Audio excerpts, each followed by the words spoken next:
भाई ये बात हर एक आईपीओ इन्वेस्टर को मानना पड़ेगा कि रिटेल इन्वेस्टर के हाथ में आईपीओ के नाम का एक ऐसा ब्रह्मास्त्र है ना, जो उनको कम से कम रिस्क में 2 से 3 दिन में उसका पैसा डबल करके दे सकता है, 100% से ज्यादा रिटर्न बना के दे सकता है। ठीक है, अब एक आईपीओ मार्केट में है विशाल मेगा मार्ट का। अब इसके इशू साइज के बारे में भी बात करेंगे। और कुछ दिनों से ना मार्केट में एकदम सूखा पड़ा हुआ था। अब आईपीओ तो आ रहे थे जिसमें 100% लिस्टिंग गेन का मामला था। देखो अब लिस्टिंग गेन 100% मिल रहा है, पर एक्चुअल में उनका इशू साइज जो था ना वो भाई 50 करोड़ 100 करोड़ 150 करोड़ इतना ही था। मतलब सबको अलॉटमेंट मिलेगा नहीं, हाइप ज्यादा रहेगी तो उसमें क्या होगा, सप्लाई नहीं है डिमांड बढ़ जाएगी तो सभी को अलॉटमेंट नहीं मिलेगा। और मैं भाई अप्लाई करके, वही बात है कि अप्लाई कर दिए वापस आ जाता है, रिफंड मिल जाता है। तो यही चीजें मार्केट में अभी तक चल रही थी। ठीक है, तो अभी विशाल मेगा मार्ट के बारे में अपन क्या करेंगे, इसका पूरा एनालिसिस करेंगे, रिव्यू करेंगे, डिसीजन तक पहुंचेंगे। और इससे भी बड़ी बात क्या है बताऊं, अब देखो किसी भी आईपीओ में अपन अप्लाई करते हैं, इसका मान के चलो कि उसका इशू साइज भी बढ़िया था, अपने को अलॉटमेंट भी मिल गया, ग्रे मार्केट प्रीमियम भी बढ़िया था, मार्केट में लिस्ट हो गया, प्रॉफिट हो गया, बेच दिया और निकल भी लिया, मतलब जेब में पैसे लेके अपन लिस्टिंग वाले दिन निकल गए। अब क्या होता है, अब अगले 5 से 6 दिन तक लगातार वो जो शेयर है लिस्ट हुआ है, आईपीओ जो लिस्ट हुआ है ना, वो भाई अपर सर्किट मारता है, मतलब भागते ही रहता है। और इधर अपन रोते रहते हैं कि भाई यार काश में इसको होल्ड कर लेता, काश में अपने पोर्टफोलियो में रख लेता, तो अभी मेरे पास 5-10 हजार का और प्रॉफिट हो जाता। तो इन रिग्रेट से बचने के लिए ना अपने को पहले तो एनालिसिस करना होता है पूरा। तो इसका पूरा एनालिसिस करेंगे, ज्यादा फालतू की बातें नहीं करूंगा, सीधा मैं लेके चलूंगा। पहले रिव्यू करते हैं, फिर फाइनेंशियल देखते हैं, एनालिसिस करते हैं, कंपनी क्या फ्यूचर में अच्छी कर सकती है, वैल्यूएशन कैसी, सारी चीजें देखेंगे। और वीडियो को अगर अभी तक आपने लाइक नहीं है तो अभी के अभी लाइक कर लो। बाद में तुमको वीडियो तो अच्छा लगता है पर तुम भूल जाते हो। ठीक है, लाइक करना और कमेंट करना मत भूलना यार, मैं मतलब कसम से बता रहा हूं, कमेंट करोगे मेरे को फीडबैक दोगे, मेरे को अच्छा लगेगा और पूरे एनर्जी के साथ में हम इतना अच्छा काम करते रहेंगे आगे भी। इससे पहले कि अपन आईपीओ के रिव्यू पे जाए, अपने को कंपनी के बारे में ना थोड़ा कुछ पता होना जरूरी है। ठीक है, अब जैसे कि इसका नाम हमको सजेस्ट करता है कि विशाल मेगा मार्ट है। मेगा मार्ट मतलब बड़ा वाला मार्ट है, कोई रिटेल शॉप है, बड़ी वाली दुकान जहां पर अपन जाएंगे, सामान उठाएंगे, पैसे देके आएंगे। ठीक है, अब ये किसके तरह कंसेप्ट है, ये है डीमार्ट की तरह। डीमार्ट जैसे मेगा मार्ट है ना, उसी की तरह ये भी एक मार्ट है। अब इससे बड़ी बात बताता हूं मैं आपको, डीमार्ट के एक्चुअल इंडिया में दुकान है, if I am not wrong, तो 250 के करीब है। ठीक है, पर इसकी बात करें ना, दुकानें, इसके रिटेल स्टोर कितने हैं, इसके 626 है एज ऑफ 30 जून 2024 के हिसाब से। इस डेट के हिसाब से देखें ना तो 626 विशाल मेगा मार्ट के स्टोर है। ठीक है, मतलब हम ये मान के चलते हैं कि इनका काम जो है वो बल्क में। अब क्या होता है, डीमार्ट की पॉपुलैरिटी ज्यादा है तो एक्चुअल में उनका जो स्टोर्स है ना, उनका साइज भी बड़ा होगा और नंबर ऑफ स्टोर्स कम है। और मेट्रो सिटीज में है, मतलब बड़ी सिटीज में, तो वहां पर क्या होता है, रेवेन्यू ज्यादा होता है और कम स्टोर से वो ज्यादा रेवेन्यू ला पाते हैं। और एक्चुअल में मैं बताऊं ना तो विशाल मेगा मार्ट से जो डीमार्ट है ना, अवेन्यू सुपर मार्ट, वो साइज के वाइज में बड़ा है, मतलब मार्केट कैप के हिसाब से बड़ा है, प्रॉफिट रेवेन्यू के हिसाब से बड़ा है। पर एक्चुअल नंबर ऑफ स्टोर देखे ना तो विशाल मेगा मार्ट के बड़े हैं। अब ये बेचते क्या क्या, सिंपल सी बात है, जिस तरीके का काम डीमार्ट में होता है ना, उसी तरीके का काम यहाँ पर भी होता है। तो यहाँ पर ये क्या करते हैं, ये क्लॉथ बेचते हैं। ठीक है, पहले तो क्लॉथिंग हो गया, फिर दूसरा हो गया जनरल मर्चेंडाइज हो गया, और फिर हो गया FMCG, fast moving consumer goods. ठीक है, तो रिटेल में जो चीजें बेची जाती है बेसिकली वो यही चीजें बेचते हैं। ठीक है, अब हमको क्या समझना है, एक्चुअल आईपीओ की डिटेल्स ले लेते हैं कि भाई आईपीओ कब आने वाला है, कब तक ओपन रहने वाला है, कितने रुपए से आप अप्लाई कर सकते हो, क्या सही रहेगा, सारी चीजें हम समझेंगे। तो सबसे पहले हम यहाँ पर एक चीज समझेंगे, इसका एक्चुअल साइज। अब देखो, आप यहां पर देखोगे ना तो आप देखो 8000 करोड़ का ये इशू साइज है। कुछ लोगों को इशू साइज क्या होता है वो नहीं पता होगा, तो मैं थोड़ा बता लेता हूं, बाकी काफी सारे लोगों को तो ये पता ही है। इशू साइज वो नंबर होता है, वो अमाउंट होता है जितने अमाउंट के शेयर जो है वो आईपीओ में सेल किए जा रहे हैं, मतलब जो नए इन्वेस्टर्स को बेचे जा रहे हैं, वो रिटेल हो, क्यूआईबीज हो या फिर एचएनआईज हो, तो ये सारी जो शेयर्स होते हैं आईपीओ में सेल होते हैं उतने अमाउंट के, वो होता है इसका इशू साइज। और जितना ज्यादा इशू साइज रहेगा उतना ज्यादा रिटेल के लिए भी कोटा रहेगा और उस हिसाब से मतलब ज्यादा लोगों को अलॉटमेंट मिलने का चांसेस होता है। ठीक है, अब इतना इशू साइज है। बाकी इसमें ऑफर फॉर सेल देखते हैं। देखो ओएफएस क्या होता है, अब ये भी बता देता हूं। ऑफर फॉर सेल मतलब कंपनी जो है वो नए शेयर्स इशू नहीं करती। अब जैसे मेरे पास कोई कंपनी है, ठीक है, उस कंपनी में मेरी 10% हिस्सेदारी है और यहाँ पर ये मार्केट में लिस्टेड नहीं है। अब मैं अपना ओएफएस लाऊंगा कंपनी को बोल के कि भाई मेरे शेयर्स तुम बिकवा दो, तो मेरे 10,000 करोड़ के जो शेयर्स है ना, अभी मान के चलते कि मेरे 8,000 करोड़ की शेयर है, ठीक है, अकेले के। अब मेरे को ये शेयर को बेच के निकलना है, तो ये मैं मार्केट में आईपीओ लाऊंगा और मेरे 8,000 के शेयर जो है बिक जाएंगे और जो पैसा रेज होगा वो मेरे को मिलेगा, क्योंकि शेयर तो मेरे है ना, इक्विटी मेरी है। तो इसका एक अपोजिट होता है, मतलब इसका एक भाई है फ्रेश इशू। फ्रेश इशू में क्या होता है, किसी का शेयर जो है बेचा नहीं जाता, जो इक्विटी होती है वो डाइल्यूट होती है और नए शेयर कंपनी इशू करती है। ठीक है, तो ये चीज हो गई। तो ये ऑफर फॉर सेल है और ऑफर फॉर सेल कहीं ना कहीं निगेटिव होता है, क्योंकि ऐसा होता है कि भाई इन्वेस्टर जो है, प्रमोटर्स है, वो अपने इक्विटी जो है वो बेच के जा रहे हैं, तो ये किसी भी कंपनी के लिए नेगेटिव ही होता है। पर भाई कभी कभी क्या होता है कि मतलब इतना भी नेगेटिव में इसको नहीं मान के चलते, क्योंकि ऑफर फॉर सेल भी एक पार्ट है, क्योंकि जो प्रमोटर्स है ना उसको अपनी इक्विटी बेच के कहीं ना कहीं पैसे घर पे लेके जाना होता है, तो प्रॉफिट बुकिंग का भी ये पार्ट होता है, ठीक है। तो यहां पर ये उतना अच्छा संकेत नहीं है कि ये ऑफर फॉर सेल है। बाकी हम आगे देखते हैं, इसके प्राइस बैंड की बात करें तो 74 से 78 रुपए का है, मतलब जो कि ज्यादा बड़ा नहीं, अच्छा खासा यहाँ पर प्राइस बैंड रखा है, ठीक है। अब आगे देखते हैं इसमें कितना जो अमाउंट है वो रिटेलर्स के लिए रखा गया है। अब जो रिटेल कोटा जो है ना भाई वो 35% है। अब हम ज्यादा देखेंगे नहीं, क्यूआईबी अपने काम का नहीं है, एचएनआई में एचएनआई भी देख लेते हैं, तो एचएनआई है हमको मिल जाता है 15% का, क्योंकि काफी लोग एचएनआई में भी अप्लाई करते हैं।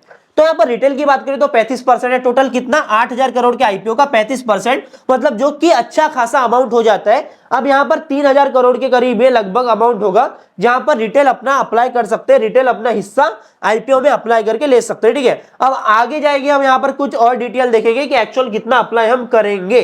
तो पहली बात, हर एक आईपीओ की तरह इस आईपीओ में भी 13 से 15,000 के बीच में रिटेल कोटा होगा, आप यहां पर देख सकते हो, ठीक है। दूसरा हो जाता है रिटेल मैक्सिमम कितना अप्लाई कर सकता है, यहां पर है भाई 1,92,000, तो ये 2 लाख से कम अमाउंट होता है। पर यहां पर रिटेल मैक्सिमम का उतना सेंस नहीं बनता, जहां पर भाई देखो सब्सक्रिप्शन अगर पड़ गया 1x से ज्यादा, तो आप कितने भी यहां पर अप्लाई करो, आपको पूरे के पूरे लॉट तो अलॉट नहीं होंगे, ठीक है। मतलब एक लॉट से अपने को अप्लाई करना होता है अगर सब्सक्रिप्शन अच्छा खासा पड़ गया तो।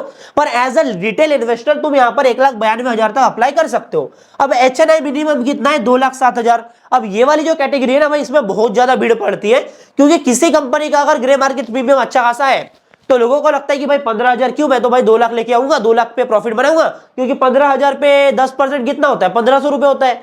और यहां पर आप 2 लाख पे 10% होंगे तो 20,000 होता है। अब वहां पर अगर 50% का रिटर्न बन रहा है तो यहाँ पे तो भाई तगड़ा प्रॉफिट हो जाएगा ना, 7,000 की जगह तुम सीधा 1 लाख रुपए प्रॉफिट ले जाओगे।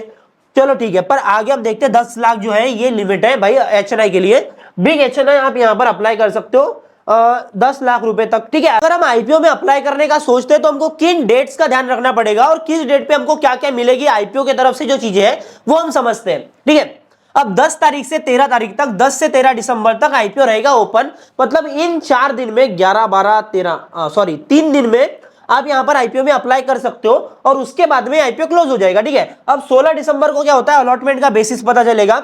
अब इस दिन तुमको यह पता चलेगा कि तुमको आईपीओ लगा है या फिर मतलब आईपीओ लगा है या फिर नहीं, वो पता चलेगा, ठीक है। ये ठीक है, हाँ, तो ये पता चल जाएगा आपको 16 दिसंबर को। और फिर आपका रिफंड आ जाएगा, अगर आईपीओ मिल गया तो आपको तो शेयर अलॉट हो जाएंगे आपके डीमेट अकाउंट में, ठीक है। अब जो बीओआईडी होती है ना, डीमेट अकाउंट नंबर, उसमें अलॉट हो जाता है, रिफ्लेक्ट हो जाता है एनएसडीएल सीडीएसएल पे। बाकी अगर आपको अलॉटमेंट नहीं मिला है तो आपके पैसे इस दिन 17 दिसंबर को रिफंड हो जाएंगे और सारा काम आपका हो जाएगा, ठीक है। अब यहाँ पर आप देखो वही बताया, क्रेडिट हो जाएंगे शेयर डीमेट अकाउंट में। उसके बाद में आईपीओ की लिस्टिंग होने वाली 18 तारीख को, मतलब 18 तारीख से 18 दिसंबर के बाद से आप इसको मार्केट में अच्छे से ट्रेड कर सकते हो। अब आपको बेचना है, होल्ड करना है, वो आप यहां पर कर सकते हो, ठीक है। तो फाइनली हम ये देखने वाले हैं कि कंपनी का फाइनेंशियल परफॉर्मेंस एक्चुअल में कैसा है। तो अपने पास में 3 साल का डेटा है, 2022, 23 और 24 का। तो एक्चुअल पहले रेवेन्यू देखते हैं। तो रेवेन्यू आप यहां पर देखोगे तो लगभग 5,500 करोड़ का है। उसके बाद में अभी 2024 में ये 9 तक आया है, ठीक है। मतलब हम यहां पर ये मान के चलते हैं कि लगभग डबल से थोड़ा कम रेवेन्यू हुआ है, मतलब कंपनी की ग्रोथ डिसेंट है, ठीक है। अब जिस तरीके की ये ग्रोथ है ना, आप यहां पर प्रॉफिट भी देखोगे ना, तो 202 करोड़ का यहां पर नेट प्रॉफिट था, प्रॉफिट आफ्टर टैक्स था। फिर अगले साल ये भाई 321 हो गया, फिर उसके बाद में ये हो गया अभी के टाइम पर 661, मतलब 2x से ज्यादा की यहां पर ग्रोथ है। तो एक पीजी रेशियो के पॉइंट ऑफ व्यू से मैं आपको बताता हूं। अब देखो वीडियो थोड़ा लंबा हो जाएगा, बाकी ये चीज जरूरी तो नहीं है पर आगे आपको काम में आएगी। एक पीजी रेशियो होता है, ठीक है, प्राइस टू अर्निंग रेशियो आपको पता है। उसको अगर पी रेशियो को अपन पीई को अगर अपन जी से डिवाइड कर देते हैं, ग्रोथ परसेंट से डिवाइड कर देते हैं ना, तो ये पीजी रेशियो है वो निकल के आता है, ठीक है। तो अब हम ये मान के चलते कि कोई कंपनी अगर 1 साल में डबल हो रही है तो उसको 100 का प्राइस टू अर्निंग रेशियो अपन आराम से दे सकते हैं, जहां पर वो अंडर वैल्यूड भी होती है।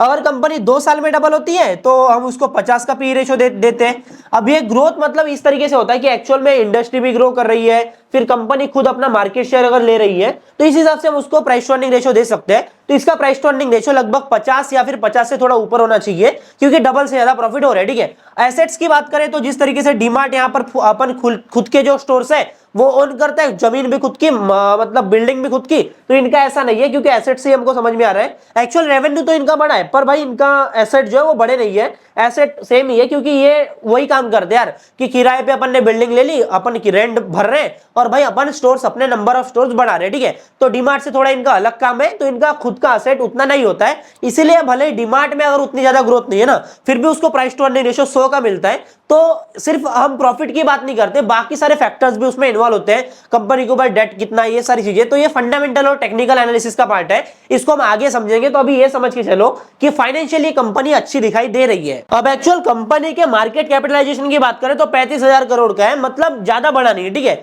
अब यहां से कंपनी के बाद में ग्रोथ का जो प्रोस्पेक्ट है ना वो बढ़िया है, मतलब तुम ये समझ के चलो कि कंपनी अपना एक्सपेंशन अच्छे से कर रही है, मतलब कोई तेज दौड़ रहा है, समझ के चलो कि तेज दौड़ रहा है, तो उसको दौड़ने के लिए जगह कितनी है वो हम देख रहे हैं। तो दौड़ने के लिए जगह भरपूर है, अगर इसी रेस से दौड़ता रहा ना तो दौड़ दौड़ के एक बार चांद तक पहुंच जाएगा और इन्वेस्टर्स के पैसे भी आसमान में आराम से पहुंच ही जाएंगे, ठीक है। तो ये है बात है। बाकी वैल्यूएशन देखिए तो 77 का प्राइस टू अर्निंग रेशियो। अब इसको मैं सस्ता बिल्कुल नहीं बोलूंगा यार, देखो इसको मैं सस्ता नहीं बोलूंगा, इसको फेयरली वैल्यूड, ठीक है, फेयरली वैल्यूड हम इसको आराम से बोल सकते हैं। तो ये कंपनी फेयरली वैल्यूड है, जिसमें आपको लिस्टिंग के ऐसे डबल वाले तो सीन मिलेगी नहीं, क्योंकि डबल वाले सीन आपको कब मिलेंगे, जब अगर ये इतने पे फेयरली वैल्यूड है तो इसका 40 का पी अगर आ जाता है ना, 40 के प्राइस टू अर्निंग रेशियो पे, फिर मान के चलेंगे कि भाई ग्रे मार्केट प्रीमियम भी 100%, ये वो सब मतलब डबल हो जाते हैं तब, ठीक है। बाकी बात करें तो आरओसी और रिटर्न ऑन कैपिटल एम्प्लॉयड की बात करें ना, और आरओई की बात करें तो ये डिसेंट है, कोई ज्यादा नहीं है और कम भी नहीं है, एक रिटेल स्टोर के हिसाब से काफी बढ़िया है, ठीक है। अब हम आगे देखते हैं इसका पीयर कंपैरिजन, जो कि इंपॉर्टेंट है बहुत ज्यादा। आगे हम आते हैं, अब यहां पर पीयर कंपैरिजन नहीं कर सकते यार इसमें, क्योंकि ये कंपनी एक्चुअली इसका पीयर नहीं, यहाँ पे कुछ भी दिखा रहा है अभी के टाइम पर इसका हम कंपैरिजन किसके हाथ में करेंगे, रुक जाओ ओके। तो इसका कंपैरिजन हम कर सकते हैं डी मार्ट के सामने, ट्रेंड के साथ में, रिलायंस रिटेल के साथ में, ठीक है। तो अभी यहां पर हमारे पास डेटा अवेलेबल नहीं है, श्रीधर भी हमको धोखा दे रहा है, इसलिए अपन क्या करते हैं, जो इसका प्राइस टू अर्निंग रेशियो है ना उसके हिसाब से हम एनालाइज करते हैं कि इंडस्ट्री को जो वैल्यूएशन मिल रही है, हम ट्रेंड का भी वैल्यूएशन देखते हैं, अपन बात करते हैं डीमार्ट की, तो डीमार्ट से हम सबसे अच्छे तरीके से इसको कंपेयर कर सकते हैं। डीमार्ट का 100 के ऊपर प्राइस टू अर्निंग रेशियो है, इंडस्ट्री को भी वैल्यूएशन अच्छा मिल रहा है तो इसको भी मिलेगा, ठीक है। अब थ्रेट की बात करते हैं, सबसे पहले तो थ्रेट देख लेते हैं कि इनको थ्रेट क्या है। हम ये देखते हैं कि क्या कंपनी के लिए फ्यूचर में कोई थ्रेट दिखाई दे रहा है। अब देखो इंडिया में कंज्यूमर मार्केट काफी ज्यादा तेजी से ग्रो कर रहा है, तो यहां पर क्या हो रहा है, अभी एक नई जो चीज है वो मार्केट में आ रही है, जो है क्विक कॉमर्स, ठीक है। अब भाई फोन लगाते हैं और सीधा माल घर पे आ जाता है, मतलब रिटेल स्टोर्स का जो रेवेन्यू है वो आगे के टाइम में कम होता हुआ दिखाई दे रहा है। तो इसमें क्या प्लान है वो भी देखते हैं। पहले हम ये समझते हैं कि इनका जो 75% रेवेन्यू है वो हाई मार्जिन कैटेगरी से आता है, मतलब इनका प्रॉफिट काफी ज्यादा बन जाता है, ये बेसिकली ये बात चल रही है। विशाल मेगा मार्ट के मैनेजमेंट का कहना है कि अपने डिस्ट्रीब्यूशन चैनल को क्विक कॉमर्स में भी लाने वाले, ठीक है। अब इनके जो 600 650 स्टोर्स है ना, अब इनको एक डार्क स्टोर की तरह भी यूज कर सकते हैं, मतलब उसके आजू बाजू के एरिया में अपना क्विक कॉमर्स भी का भी बिजनेस कर सकते हैं। और मेजोरिटी देखो जैसे अभी के टाइम पर ये अपने जो स्टोर्स है उनका नंबर बढ़ा रहे हैं ना, आगे इनको डार्क स्टोर के तरह भी वो काम करेंगे। और एक्चुअल में देखो रिटेल स्टोर तो इनका चलेगा, बाद में अगर ये क्विक कॉमर्स में भी आगे बढ़ते हैं ना, तो ओवरऑल जो कंज्यूमर मार्केट की ग्रोथ है ना वो आराम से कंपनी ले सकती है और आगे फ्यूचर में ये अच्छा कर सकते हैं। तो भाई अब हम बात करेंगे इसके ग्रे मार्केट प्रीमियम की और कंक्लूजन पे भी आते हैं, ठीक है। तो इसका शेयर का प्राइस है जो अपर बैंड है 78 रुपीज का, 19 रुपए का इसका जीएमपी चल रहा है, मतलब लगभग 25% के करीब, और 97 रुपए 100 रुपए के करीब इसकी लिस्टिंग हमको बताई जा रही है, ठीक है। अब एक्चुअल में इसके हम फंडामेंटल्स देखते हैं ना, तो फंडामेंटल भी हमको यही बता रहे हैं कि कंपनी फंडामेंटली अच्छी है, कंपनी के पास में ग्रोथ करने के भी चांस है, पोटेंशियल है। और ये जो ग्रे मार्केट प्रीमियम हमको बता रहा है, तो यहाँ पर मेरा डिसीजन ये बन रहा है कि मैं आईपीओ में अप्लाई करने वाला हूं। अब एचएनआई से बिल्कुल नहीं कर रहा हूं, मैं आराम से इसमें रिटेल से ही करूंगा, क्योंकि इसका साइज थोड़ा बड़ा है, बाकी इसमें कंपटीशन थोड़ा कम रहेगा, क्योंकि अभी के टाइम पर मोबीक्विक का भी आईपीओ आ रहा है, साई लाइफ साइंस का भी आ रहा है, तो यहाँ पर वैसे भी साइज बड़ा है, तो यहाँ पर अलॉटमेंट के चांसेस भी बढ़ जाएंगे, क्योंकि लोगों के पैसे डिवाइड होंगे इन आईपीओ में भी, ठीक है। देखो ये तीनों ही आईपीओ 11 से 13 तक ओपन रहने वाले हैं। अब कुछ लोग ऐसे भी है जिनके पास में 15,000 का ही कैपिटल होता है, उन्हें कौन से आईपीओ में अप्लाई करना चाहिए जो कि बढ़िया रहेगा अलॉटमेंट के हिसाब से भी और भाई लिस्टिंग गेन के हिसाब से भी, तो इसका भी एक डिटेल वीडियो बनाएंगे, तीनों आईपीओ को कंपेयर करेंगे। तो अब अभी के अभी हमारे चैनल को सब्सक्राइब कर लो, क्योंकि ऐसे आईपीओ से रिलेटेड, स्टॉक मार्केट से रिलेटेड आपको अपडेट्स मिलती रहेंगी और आप सीखते रहोगे। बाकी ऑल पे सेट कर देना बेल आइकन को, वीडियो अच्छी लगी तो लाइक करना, कोई डाउट हो कुछ भी बात हो तो भाई कमेंट में लिखो। बाकी हमारे इंस्टाग्राम पे भी आप फॉलो कर सकते हो।